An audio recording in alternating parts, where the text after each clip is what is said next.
Hi viewers, এখন আধুনিক নিত্য নতুন যে গাড়িগুলো আছে, এই গাড়িগুলোর কি সমস্যা হয়?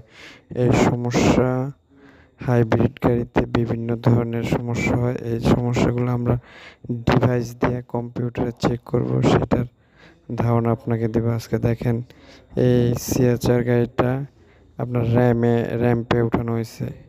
ওঠানোর পর এই গাড়ির কোথায় কি সমস্যা আছে কম্পিউটার প্রোগ্রাম ড্রাইভ দিয়ে চেক করব যে এর কোথায় কোনো সমস্যা আছে কিনা বা কোনো সেন্সার কোনো মিস্টেক আছে কিনা।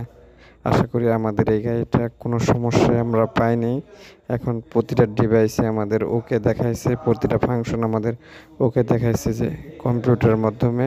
এখন আমরা চেক করতেছি, যে দেখেন আইপ্যাডে চেক করে আমরা এই সমস্যার সমাধান করব। আসসালামু আলাইকুম।